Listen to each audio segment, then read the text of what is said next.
What's going on, everybody? Welcome to You're Not the Audience. This is a weekly live show where I break down brands, products, subcultures, and all those things that stand out by not appealing to everyone. I'm Calvin, creative director at Parliament. We are a brand transformation agency that helps brands when they're facing big changes, and we help them become the next version of themselves through strategy, positioning, identity, messaging, all that stuff. Today, this is going to be fun. We are talking about what the fuck is timelessness. It's a word that comes up a lot in design and in branding. Clients ask for it. Designers crave it. So it's going to be a real fun conversation about that today. It's going to be a lot of question asking, a lot of defining what timelessness is, but we'll get into that in a second. How's everybody doing today? I see a couple folks in chat as everyone's rolling in. So structure the episode. It's like our normal episodes. We'll talk a little bit of news, not a ton of news this week. We've just been wrapping up some projects and things like that. And hey, Aaron's in here. And we've been wrapping up projects. And so got a little bit of stuff about that. We'll talk a bunch about timelessness, what it means, what it isn't, can it be created, all of that good stuff. So, yeah, in Parliament news, it's been pretty chill the last week or so. We just wrapped up some big projects with our client Netlify. We just wrapped up. Here, I'll share some stuff. We didn't do their identity, but it's helpful to see what they look like. So we just wrapped up a big round of brand strategy work with Netlify. They're going through some like big, crazy, awesome growth right now. And they have always been a really important company in the web dev world, and they're doing some big changes. So they have a great product, and it's been really fun to work with. Insanely smart crew. Really, like, honestly kind of ran unlike any other maybe kind of like Bay Area startup I've ever worked with. They're like very democratic, very smart, very on point. Not a lot of like, they ain't blowing smoke up your butts. They just prove that they do good stuff, and they've done it for years. So really fun client to work with. We just wrapped with them. Maybe we'll do some more stuff with them in the future. We're not sure. We'd love to. They're great crew, really great crew there. Only other fun news is Chris, our founder of Parliament. He just got back, I think last week I showed folks. He was off in Mongolia doing a motorcycle trip, and he just got back from that, so he's been telling us stories about his adventures there. He went through Mongolia to Japan to Korea. It was a big epic trip. Took his 20-year-old son with him, and so that was it was pretty awesome. If you want to look him up, his Instagram is kind and humble, and you can find him and go. I think he's been posting in his little saved stories section a bunch of shots from that trip, and it's just epic. The like Mongolian steppe, there's just no place that looks like it. There's not a tree in sight, just big, beautiful, like rolling hills of grass. Looks insane. I can't imagine riding motorcycles over it. So, all right, I think we should probably just get into it because I've got a lot to cover today. And it's kind of timelessness is a little bit of an amorphous subject, so we'll try to pin it down and see what we mean by it. So let's just start at the top. What is timelessness? What does it actually mean? Why does it come up all the time? And I think we all have an idea of what timelessness is, but I just kind of want to define. I think there's actually a few different categories of timelessness when we are talking about it. Because I think designers tend to think about it one way, clients and brands think about it another way, and I think somewhere in between is where all those mix, where the truth is. So when we're talking about timelessness, I think there's a visual timelessness. That's the idea that it never looks dated despite trends and despite changes in fashion. And that's when you like think of people like Dieter Rams and like Apple products. You know, you think of like this guy and his stuff. We'll talk more about Dieter Rams later, because I think there's also some downsides to thinking only about this side of it. So there's the visual side. There's also functional timelessness, just the idea that it continues to function despite changes in how we think about interaction. That's digitally, physically, anything in the world. Also, just functional timelessness is related to like build quality, that kind of things as well. Some of that, you know, functionality aspects, we think of like Apple products as well. They're such a good example for anything for this. But there's another type of just cultural timelessness, the idea that it continues to find and create meaning across generations.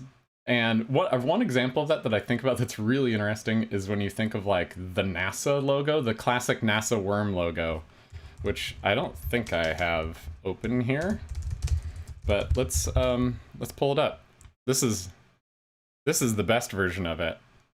The standards manual, if you don't know this website, it's incredible. You can buy beautiful hardcover books of the brand standards from NASA and a bunch of other old classic brands. So NASA hasn't actually used this mark in years, but it has like stood the test of time, and it has become like, this is the mark that we actually think of with NASA, not the little like blue globe that it currently is. Really, it is truly this mark. And so it's stood the test of time. It's generated meaning for generations, and it's great. And then the last kind of type of timelessness is just the idea of brand timelessness. And that's kind of like brand equity. You know, the idea that something has grown so core to a brand that brand's expression would be destroyed if you change it. Their brand equity would be destroyed if you changed it. So we'll talk some more about some of these specific examples, like, I don't know, Dieter Rams, Braun products. We'll talk about Pizza Hut, because we've talked about Pizza Hut a lot in these streams. So I think one thing that's worth thinking about is that it's not... I think there's a tendency to fetishize the past when it comes to timelessness. Timelessness is often associated with a vintage or a historical look, but I think it's less the idea that this could have been designed yesterday. That's not really helpful in assessing timelessness, and it's more the idea that, or the real question is why would we want to redesign it today? I think when you start asking that about a brand, and especially at Parliament, we do a lot of rebranding work. We actually just posted a really good article and insight on our Insights blog right now. You can go to our website, and there's a really good one about how we break down and think about different types of rebranding. So we do a lot of rebranding work, and I think it's actually more helpful to ask the question of why would we want to redesign it today? Like, what benefit do you even get from that? And I think that's a better standard to start measuring a brand or a product's level of timelessness. We did this when we were working on like Rainier beer. You know, it's a 100-year-old company with an absolutely classic logo. So we'll talk more about Rainier later, but I think that's just a good example of like, there's some things you can't throw away, nor do you want to. So I think one other thing to think about, well, actually, let's start breaking down what people mean when they're asking for timelessness. And I'm sure this isn't the end all be all thoughts on timelessness. But these are just kind of some things that I regularly see and regularly think about, depending on like who is asking about timelessness. So we'll cover like why brands ask for it, why designers want it, why consumers want it or don't want it. So let's start talking with, why do brands ask for timelessness?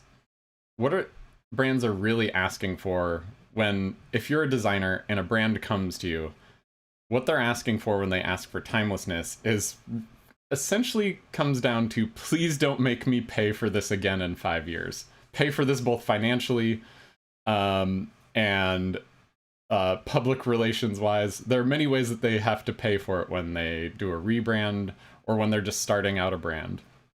So to them, when a brand is asking for timelessness, they're asking for longevity, lower investment over time. They're kind of asking for an accumulation of brand equity, which we'll talk a lot about accumulation of equity and heritage later. But I think the ones that actually scares people into focusing on the idea of timelessness too much is just that it's lower risk to think about the idea of timelessness. And there also is focusing on this idea of timelessness instills a confidence in the brand that they won't look foolish later. And I think there's there's a deeper undertone in that of, I think there's often, it builds confidence in the client specifically that's running the project on the brand side, that they won't look foolish to the rest of their organization. I think that's one that really creeps up, and you start seeing that once you often start presenting new directions for a brand. You start feeling that tension. But what is usually happening there is that I think clients are often only measuring timelessness visually. They're like focusing on that visual category of timelessness.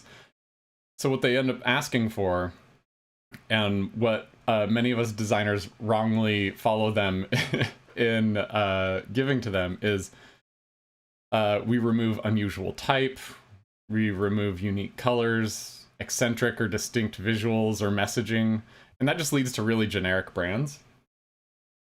So that then leads to the problem that trying to avoid becoming dated or becoming or looking out of trend or anything like that, just the idea that trying to avoid becoming dated can prevent you from becoming memorable. That's the actual challenge right there, is that they don't want to become dated, they don't want to stick their neck out, but then that prevents you from actually becoming a memorable brand.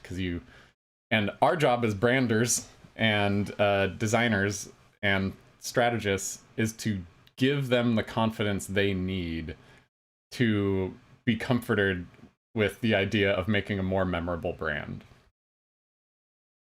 So I know Aaron's in the chat. We've definitely had this discussion about timelessness many, many times with clients. And it's always a very difficult conversation because I think clients think that there is, like, a lot of people actually think there is a measurable amount of timelessness in something, and it's actually more about the distinction you create, which we're going to talk about distinction a lot in a second. So then, but let's also look in the mirror for a second. I'm a designer.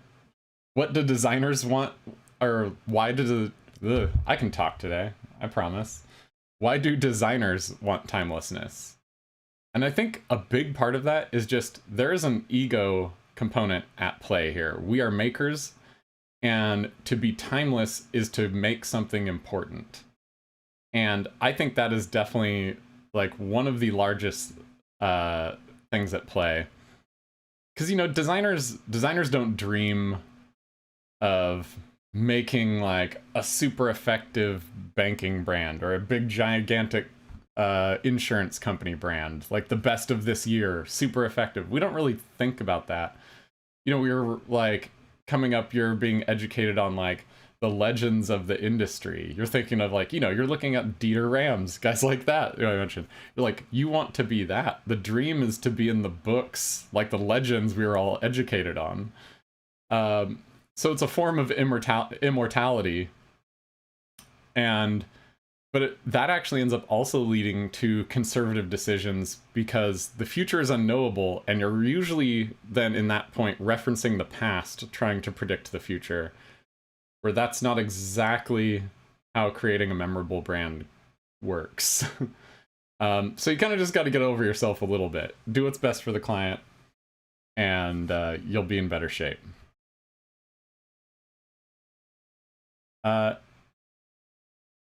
I think one other thing we also always need to remember is that in the end, our job as brand strategists, as designers, all of these things, is to help our clients make more money.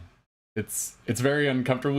I feel like we often don't like to talk about it like that, but that is our job. And so then what we then have to ask is, what does timelessness mean to consumers and customers? And I think honestly, consumers largely do not give a shit about the idea of timeless design. It's just not how they measure value of a product. I think what consumers are really looking for from the experience of timelessness, they're not measuring it in timelessness. I think they're measuring it more in the idea of it provides familiarity without fatigue. And what I mean by familiarity without fatigue is there's just enough elements that are recognizable about the brand, that they understand it, and they have memories attached to it, but it doesn't push them to a point of having to like figure out completely something completely new, something completely novel. And I think there's leeway in that, of like how far you can push that newness, how much you can test the bounds of that fatigue with a customer. But it is worth remembering that when you start talking about timelessness is always related to memory. And memory comes from years of investment, generations of investment over time. That's the safest way to generate timelessness. But one thing that's really important to remember is that the memories in the person about a brand may not actually even be their own memories. Their memories might just be created from a larger perception of the brand that exists in the zeitgeist. And so we all have opinions about a lot of brands that we don't exactly have specific personal attachment to or even personal experience with, but we have some knowing of and understanding of their brand on a large scale zeitgeist cultural like consciousness level. And that aspect is then like our job as a brand is to keep affirming that memory that they might have like heard of. I mean, we do this all the time with like, the other day I went by, I don't even know if they really exist anymore. I went by an old abandoned Round Table Pizza location. I've never been to a Round Table Pizza, but I can see it in my mind. I can experience it in my mind. Like, I think of a certain type of place, a buffet, all those kinds of things. And I'm definitely going to talk about Pizza Hut in just a minute, because that's a place that I have been. But like, I don't know anything about the Round Table Pizza brand, but there is something that has been established inside my mind, which Round Table's due for a comeback, right? They've got to be coming back. Does anyone know? Anyone in chat, does anyone know if Round Table Pizza actually exists?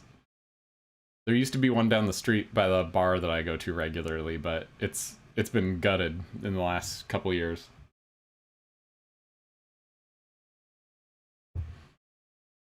So I think just the important thing from the consumer perspective is just that repeated exposure to a brand starts creating that familiarity, and familiarity is at the core of confidence building. Oh, Sarah's in here. They're still out there. They're just in the burbs. Okay, all right. Sarah, let's go to a Round Table Pizza someday. Or Aaron, let's do a company trip to a Round Table. I don't think we've ever done a Parliament trip to a buffet. I think maybe that's the thing we need to do.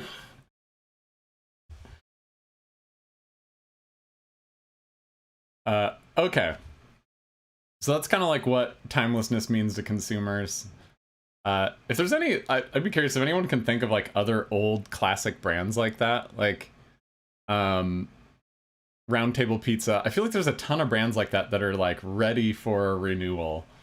If there's anything you can think of, throw them in the chat, because like I love one recently, Tavern Agency in New York, who I've been loving everything they're doing. They just redid Sizzler's brand, and like talk about a brand that no one has thought of in forever, and they did a great job at like digging up their heritage, going back. I'll just pull that up really fast. While I'm talking about it. They did such a good job at modernizing but also pulling back a bunch of classic elements from Sizzler. So this is the tavern website. Love the way they think about this stuff. I know I've talked about their stuff a lot. They did the Hyper Blast energy drink, the energy booze that I've talked about a lot.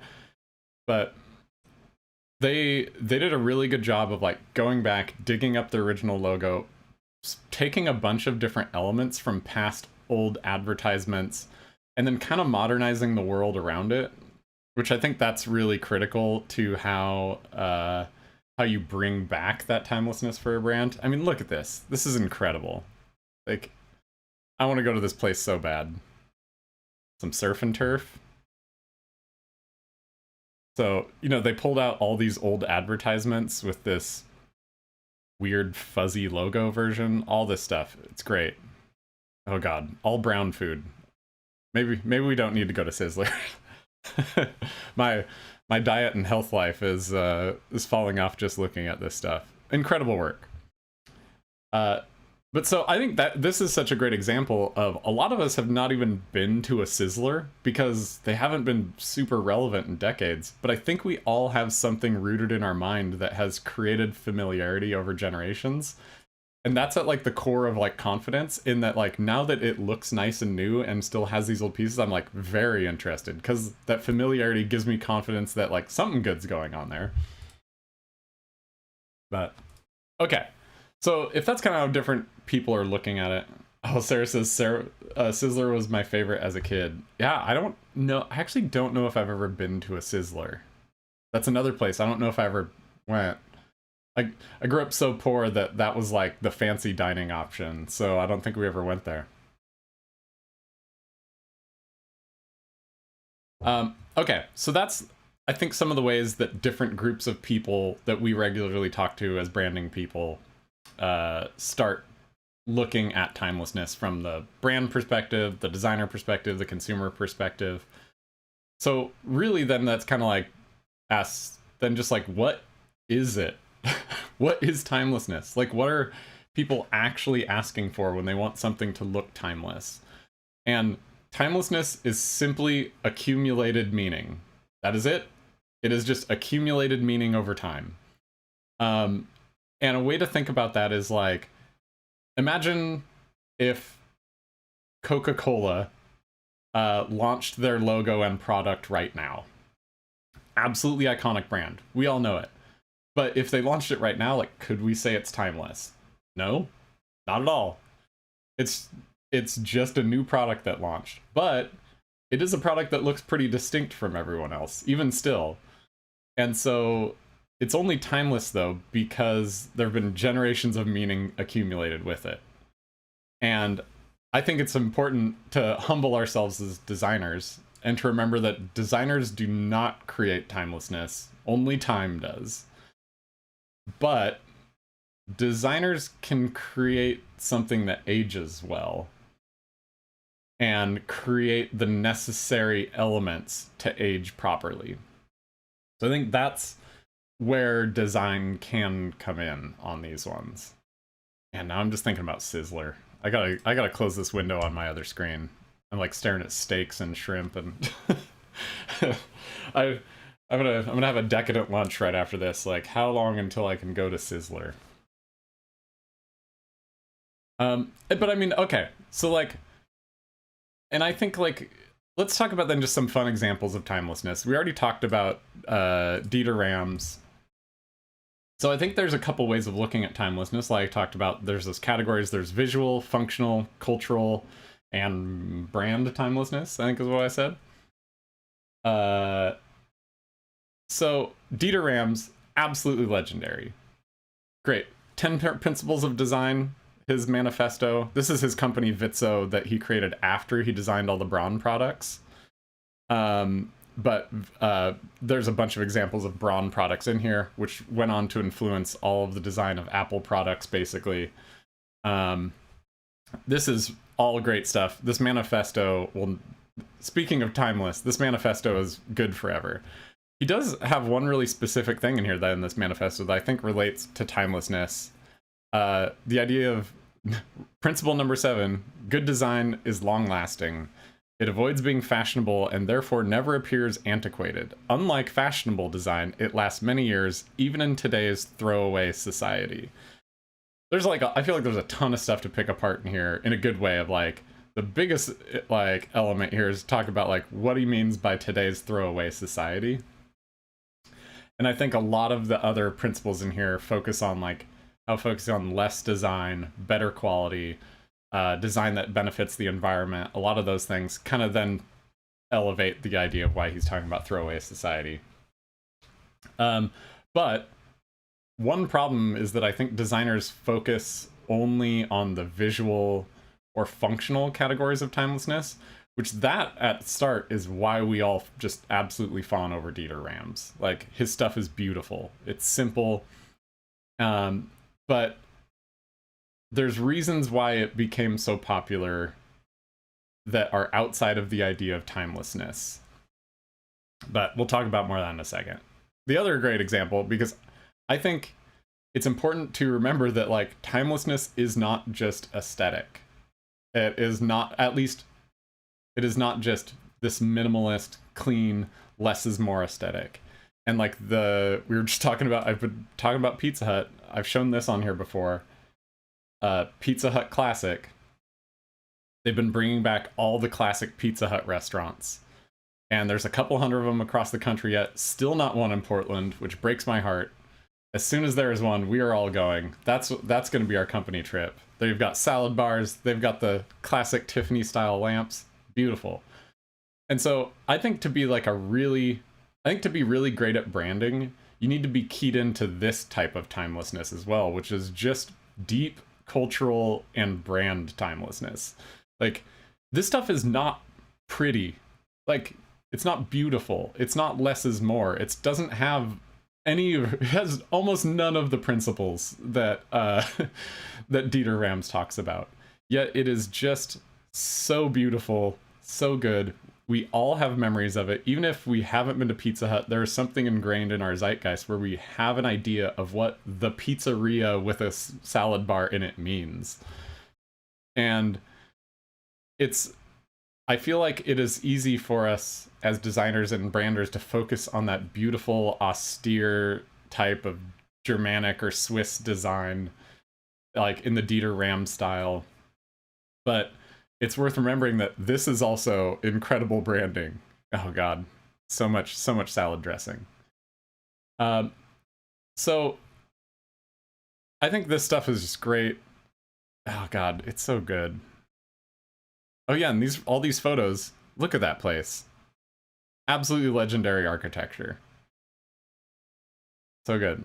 All these photos I think were taken by Noah Klina. If you don't know Noah Klina, whoops. Noah Klina is a very fun photographer, very popular. He's always... Let's post up his stuff up here.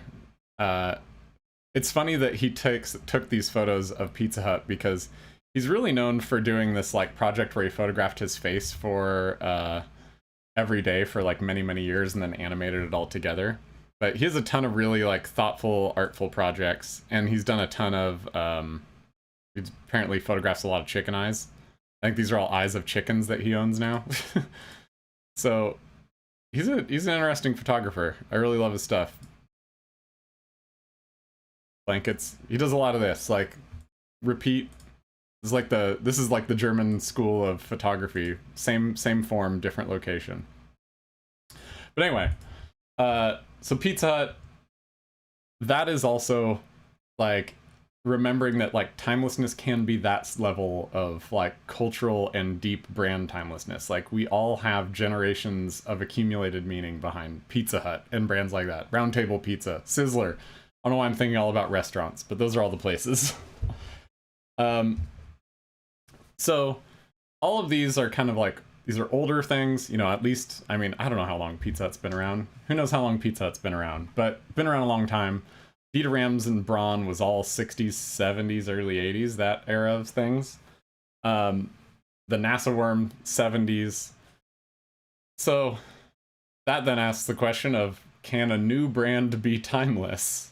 And no, Not really. Maybe. Probably not though.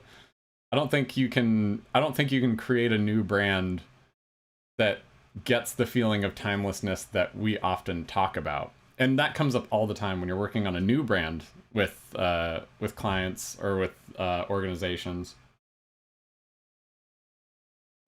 where they ask for timelessness, and it's like, you're a brand new startup. Like, that's just not possible. But we can create something with the aspects needed to become timeless. But you just can't declare it as timeless. You can't say it's a classic. That's like giving yourself a nickname, basically, which we all know that's not cool.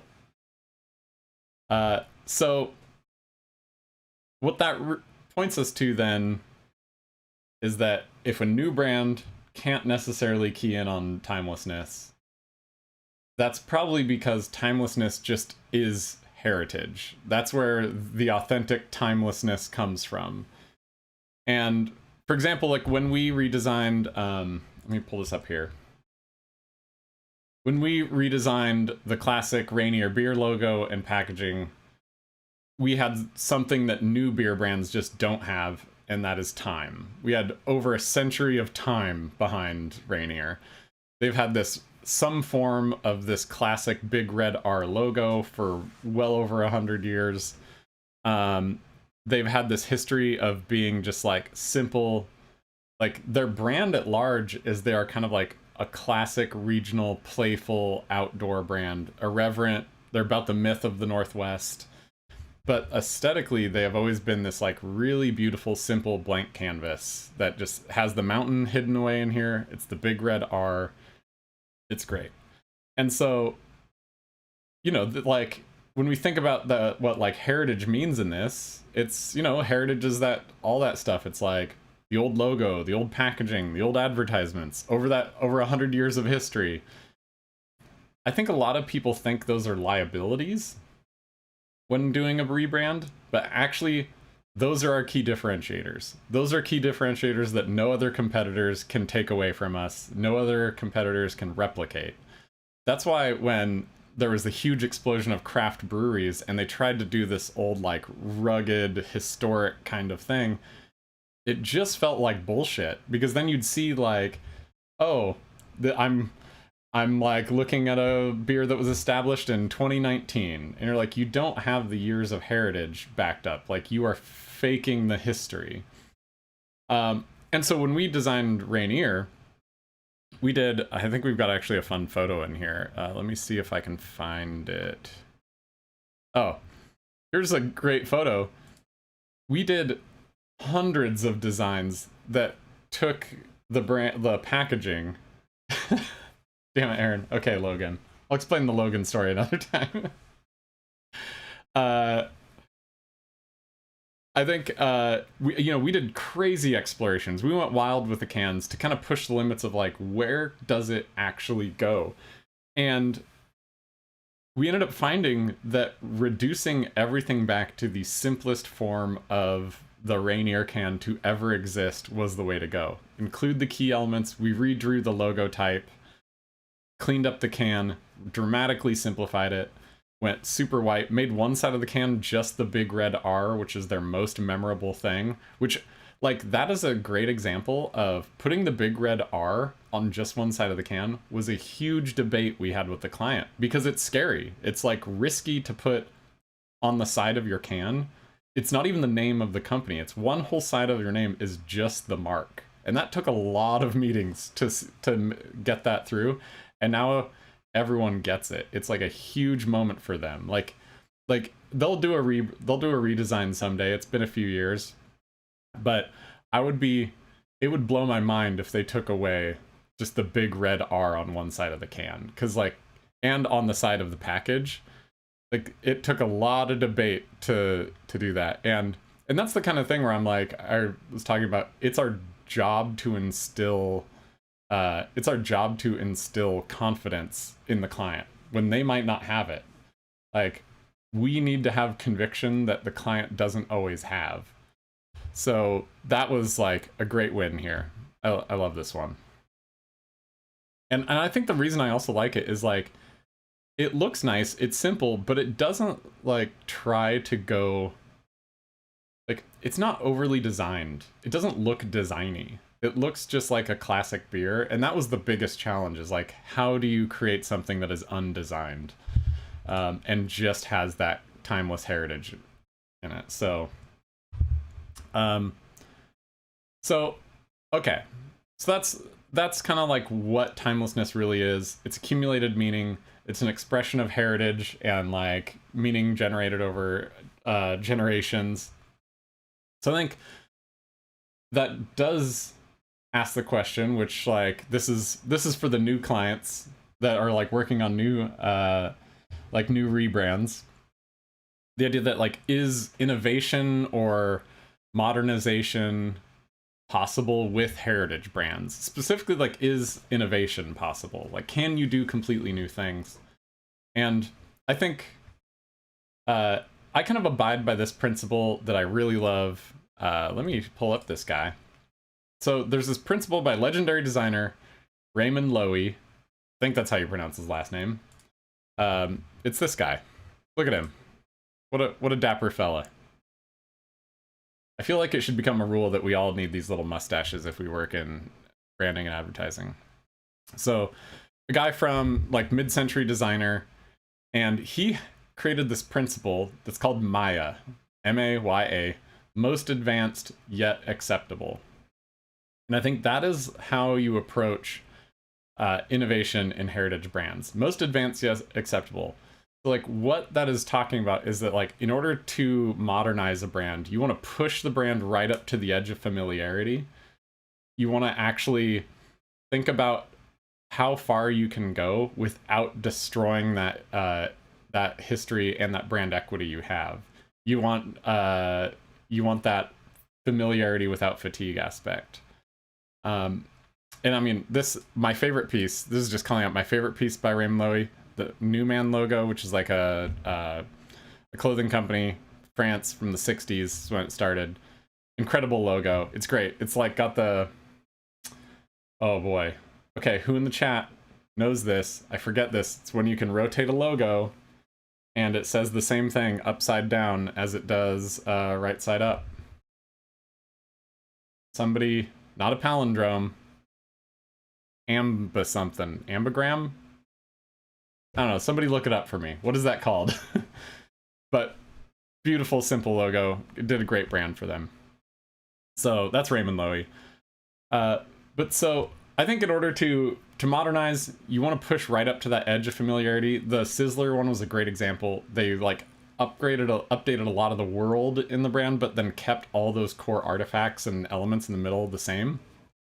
So, and I think that is our like natural instinct, is to, I think as designers, as branding agencies, our rebranding instinct is to just change all the old artifacts. You know, the artifacts are the logo, the colors, the type, the old messaging, all of that stuff. But I think we forget that all of those old artifacts, oh, okay, Sarah said, I think you got it with ambigram. Sweet, I think that's what was right. But, so I think when we're talking about the old artifacts, the logo, the colors, all that stuff, I think we forget that all of those artifacts are tied to kind of the most important artifact of all, and that's the memories of the brand in the consumer's mind. Like, that is an artifact. That is in there. That's that brand equity. But it's like deeper than brand equity. It is like cultural importance that is embedded in their minds. And so that gives you the approach then to like, remember that that is an important artifact of your brand, and you need other artifacts to kind of key into it. So modernize the world around those artifacts, but not necessarily all the artifacts themselves. And I think that is then how, like, talking about Dieter Rams, talking about Pizza Hut, like Pizza Hut is a great example of that. It was like, they kept the classic logo. They went back to using the classic architecture for the restaurant. All of those things are really important artifacts that key into the artifact in our mind of like our vision and our like joyful experience we associate with those places. So I think the thing to remember about that is that minimalism like austere design, like less is more. All of those are not necessarily the answer to timelessness. Just minimalism is not the answer. And it's really about creating distinction. Distinction is the answer to creating timelessness. You need things to be durable. You need designs to be durable. You need to make sure they replicate well in various locations. That was why, like, in the 2000s era, when like everything was getting like gradients slapped all over it, we were kind of like not easily replicable in a lot of situations, so it inherently has to be updated over time and will be adjusted. That's some old man thinking right there, but it's just kind of how it worked out. So if minimalism isn't the answer, distinction is.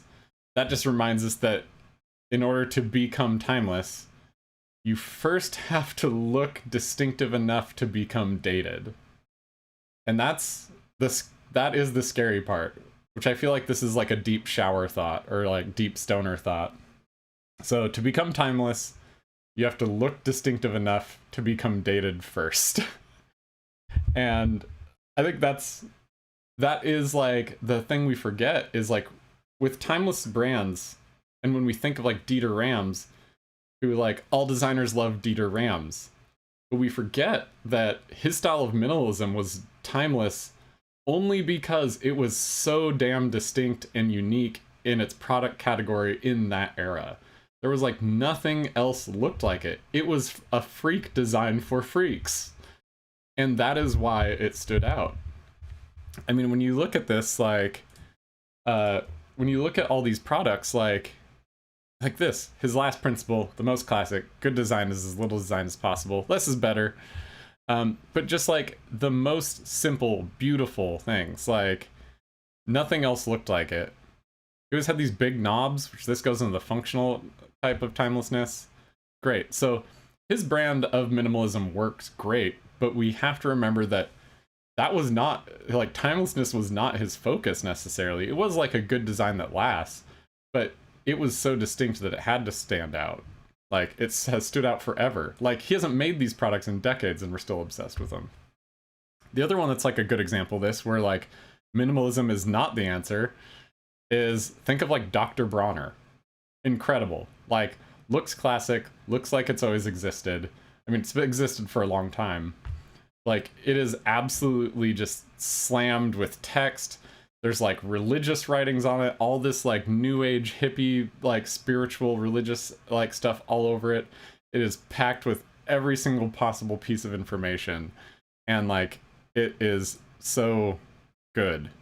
Just some of the best branding ever. So, and it's always the same. That's like their approach on everything. Let's see if I can get this image here. Like, it's a super consistent system. Everything is just packed with information, and there's nothing else that looks like it, and that's why it feels timeless. And you know, this extends to a lot of other worlds too. You've got, I don't know, think of like things we've talked about, like video games in here. We've talked about Wipeout a lot. Like, I love it. Designers Republic did that work for Wipeout, the video game. Nothing else looked like it at the time, and that's why we remember it. I still have the book sitting around somewhere. I don't know where it went. But then it's also like applied to like larger categories. Like, we've talked about metal in here. I love metal and like black metal bands. Like, all those bands, you know, have like black metal logos that all look like gibberish to people. But this was really deliberate to establish like a distinction from pop music. It was like, we want to be unreadable. It is about like being in the know and discovering all this like really extreme metal. And so a lot of those original bands, with this one here, Dark Throne, one of the original kind of like big important black metal bands, like, it was just nothing else looked like it. So that was how they created the aesthetic, and now there's like a billion bands that have taken that aesthetic forever. And for any of you hardcore black metal people that watch this, all of you, I know Dark Throne wasn't the first black metal band, but they became kind of critical to it. So it really has always been about, like, to create timelessness, you need to put your neck out and create a distinction that separates you from your whole category. You need to, like, you need to start thinking in a way that your category is not thinking. And that's the scary part. That's why clients get really concerned about, like, the high risk of that, the lack of confidence, because that lack of confidence happens because there's, you know, we've talked about this before about, like, it's actually an innovation challenge to become timeless. And innovation can't be measured because you can't measure like unknowns in the future because you don't have past information on it. And so that's why timelessness actually should be scary to brands. And that's good. Like, you know, like our old Parliament motto, be brave, stand apart. That is a timelessness challenge. Like, so there's a really interesting thing where, like, innovation and timelessness are essentially like Venn diagrams that overlap. And we don't think of them, we think of them as opposites. But the only way to create a truly timeless brand is to kind of step up above everyone else in your category. But the real thing that then is required from the brand, and this is the challenge, is that we can't always be directly part of this as branding agencies and things like that. Oh, sweet. David's in here. David Van Veen. Is there a point that the subcategory culture gets so large that you then need to differentiate from there? Like, now so many metal logos look the same. See anything where it's suddenly mainstream? Yes. That's actually a great example. Like, yes, metal bands, and it happens with everyone. Like, it happened with millennial branding. Like, we had 25 years where, like, the branding idea for millennial branding was, like, take an overlooked product that no one cares about, build a lifestyle brand about it, make it look a certain way, and boom, you make millions and get investments. And then a larger company that makes, you know, then, like, Colgate buys you or something like that. Or Johnson & Johnson buys your, like, bespoke toothpaste brand. And I think you see that, like, the metal example is, for anyone who doesn't know, there's a very popular band named Deaf Heaven that came out. They're a black metal band. People put them in, like, post metal if you want to get artsy. But first of all, they have short hair. Look, a guy with short hair in a metal band, not allowed. And all of their design aesthetic was this very different, very beautiful, very simple aesthetic, which stood outside of it, and they blew up huge, which is funny because now I think they've kind of gone the other way. They're trying to, like, proving that, no, we're still hard, guys. We've got some darkness. But their first couple albums, they just did this, like, really, Sunbather is probably their most popular. They had this really beautiful aesthetic that was way more modernized than anything of, like, the DIY scene of the metal thing. So yeah, at some point, you're totally right, David. Like, at some point, you step up, people start catching up to you, and then you might have to do a little bit of thing, like something to kind of poke your head above that. Or just what that means is that the needle has now moved, and other brands have a chance to step up to that.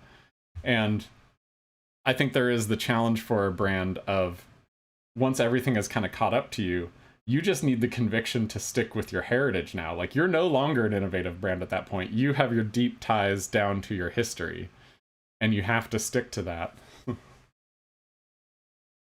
Oh, God, I realize I'm not sharing my screen. Sorry. So, sorry, this is the Sunbather album by Deaf Heaven. And so it's just very clean, very, very simple. Like, not an aesthetic that any other band in, like, the metal genre was doing at the time, in, like, the black metal kind of scene. And this is what I was joking about. I was like, their singer has short hair. It's not allowed in a metal band. You're not allowed to be, like, a handsome-looking man with short hair that screams a lot. So, I mean, he still looks weird. You gotta look a little weird to be in a metal band. But I think that's just, like, that's a great example of, at some point, everyone catches up with you, and you then have to start doubling down on the conviction of your own heritage at that point. Because you're kind of not going to out-innovate the new innovators that kind of caught up to you, or the new innovators that extend beyond where the category caught up. So, at some point, if you're lucky enough to last that long, I think you always have to become a little bit of a heritage brand. But so yeah. Any like thoughts on this stuff? Any like I'm curious, is like, does anyone have a beat on like any brands that are out now that they think are gonna become like timeless brands? You know, 'cause I always think of like, it's really easy to call out ones like, I love like Fender guitars. I've got like guitars sitting around me in here, and I think about all of those brands, but it's really hard to pinpoint what brands we think are going to become timeless and like what have they done that stands out. What did David say? Nice dig it. So is it fair to say that in some ways, if you're the market leader, hold steady, keep that recognizability going? Oh, the Jaguar rebrand. And Everlane from Sarah, yeah. I think that's kind of like, that's actually an interesting question of like, if you're the market leader, hold steady. I mean, I don't think you can ever, I think there's kind of a couple different ways to approach that. I mean, obviously it depends on what the brand is, but I usually think that like, hold steady on the conviction of your brand, but usually then you're still requiring like some level of like product innovation to be happening behind the scenes. And just that product innovation has to still align with the conviction behind your brand.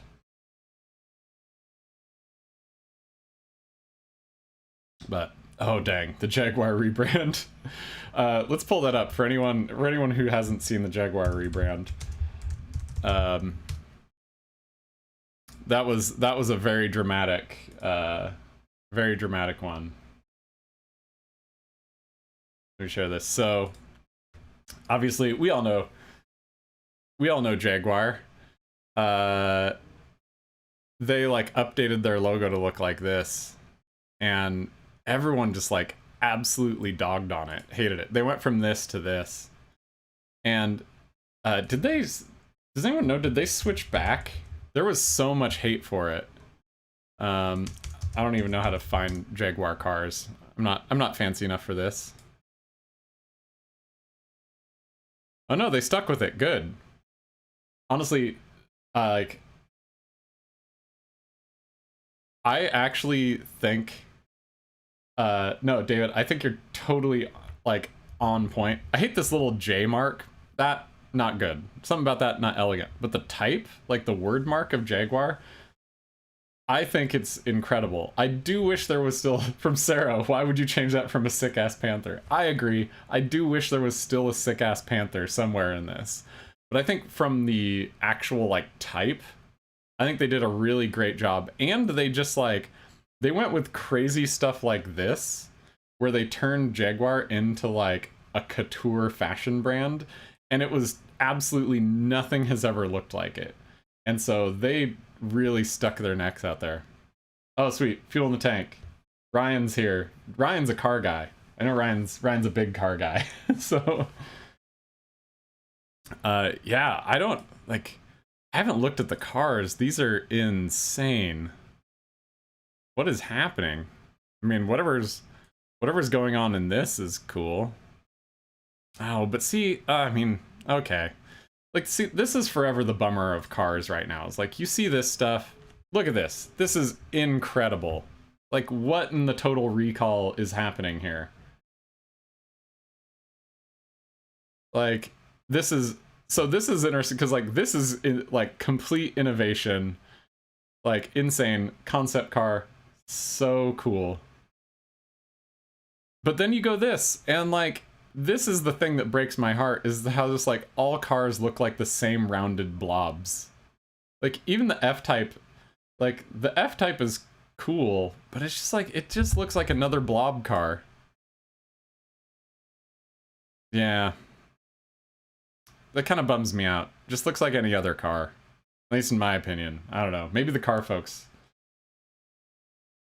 Wait, what did David say? Goes right to the name of the show. So much of the hate online is from people who are not the audience. Oh yeah, I think you're right. They like, and I mean like, Jaguar is an elite brand. Like, it is literally, like, they're not going to say this, but their brand needs to be gate kept a little bit. Like, they're up here. Like, they're a luxury brand. Like, they're purposefully not for everyone. And it's great. And they nailed it with that, like, that rebrand. But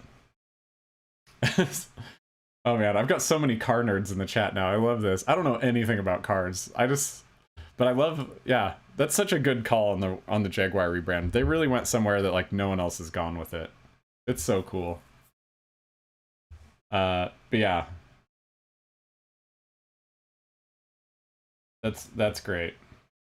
Good call. Wait, what did Ryan say? Current Jag doesn't really have an identity when so many other brands do it better with more prestige. If they didn't do a full reset, then it's going to continue to struggle. Yeah. Still, I mean, Sarah's onto something. I do wish they still had a sick-ass Jaguar. Or like, cool Jaguar image somewhere. Does anyone know if they have one? Like, I feel like they've got to be like hiding a little like cool panther head somewhere in those things. Yeah. David said, that's going to be really tiny, a major part of their brand, and they're really messing with one of their major design elements. Yeah. Yeah, I think they're doing interesting stuff. I do hate this, though. I'm so not into this. This kind of mark just feels like somebody was like, make it look like a Chanel or a Tory Burch logo.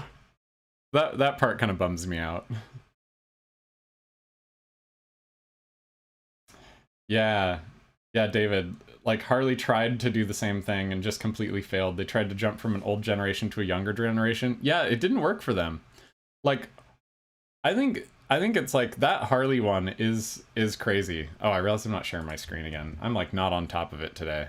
Yeah, this is what I was talking about. Their mark. I'm not a huge fan of. It's cool because it's unique in their world and pretty distinct. But I don't know if it's a kind of distinct that like has long lasting has long legs. But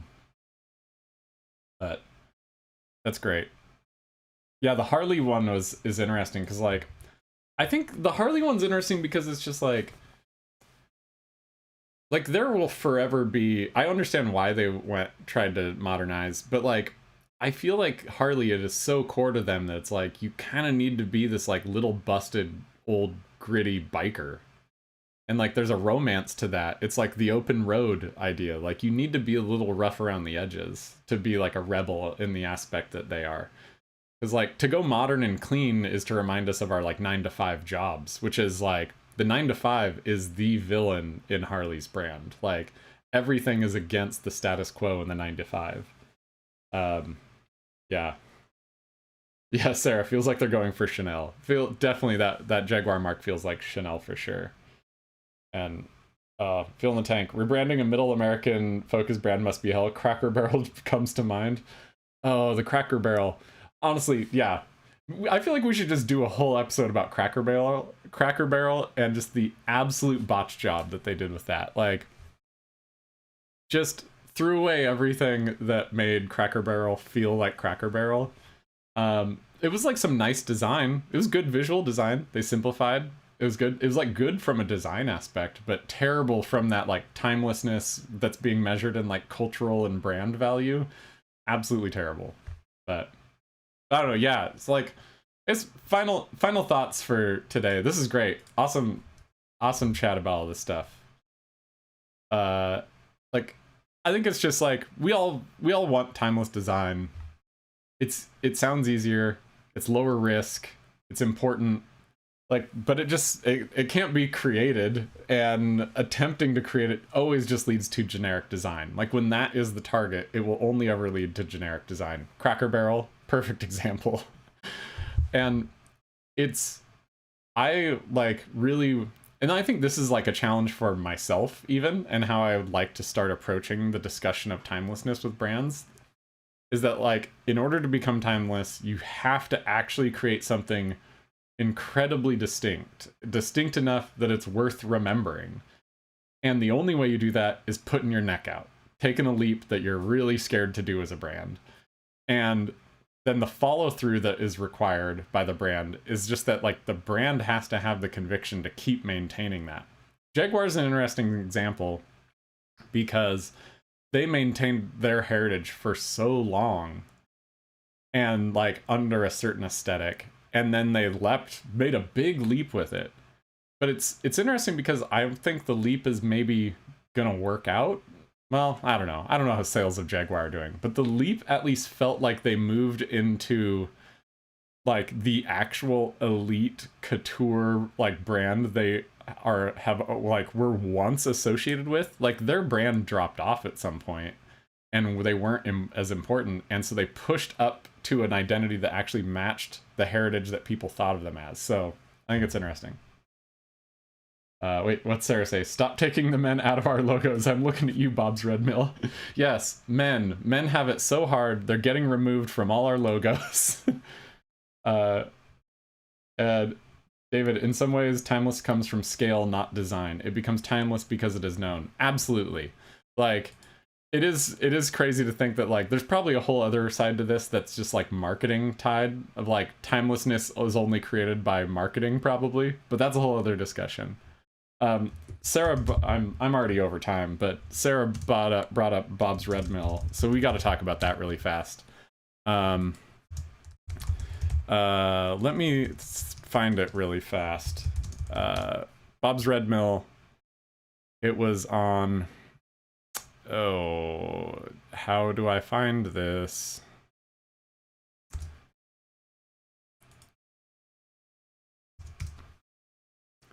It was on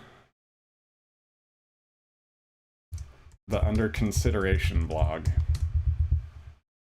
Here we go. Let me pull this up really fast. I think I'm logged into Under Consideration. Which, by the way, if you're a designer and you aren't giving the small annual fee to subscribe to Under Consideration's brand new, you should do it. It's incredible. So Bob's Red Mill, I actually love the new type. I think the new type is beautiful. Nice and simple, modernizes it, still has some nice old charm. But they actually still have Bob on the packaging. That's not a bad illustration. You know, they kept him around, but it's like, it kind of bums me out. Like, this is all that's left of Bob. It's just, Sarah looks like Red Robin. Sick burn, maybe?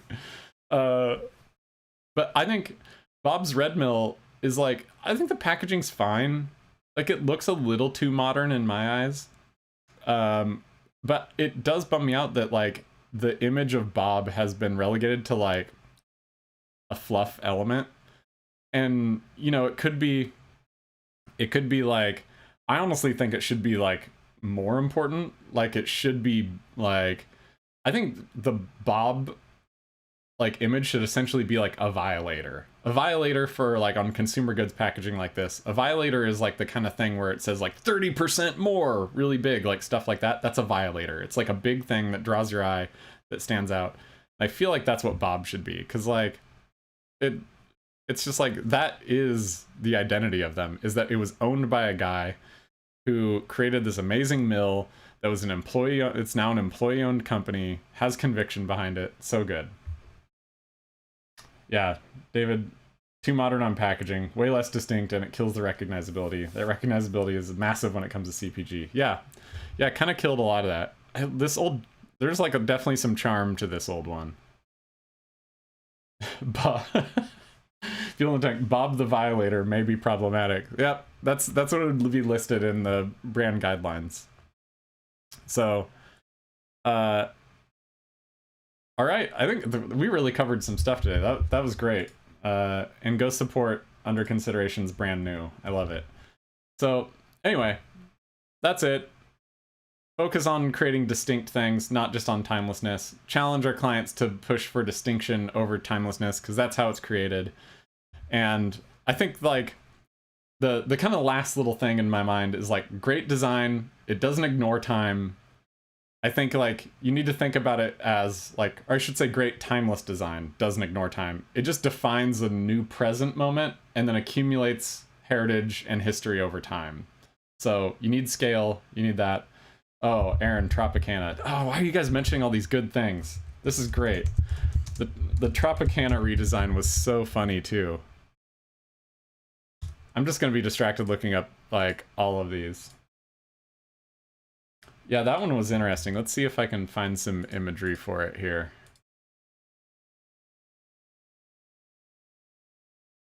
I think this is one. Yeah, Tropicana. It's funny because there's actually like some elements. I think this is maybe the most recent one, but you know, it was the like, they did the like new mark.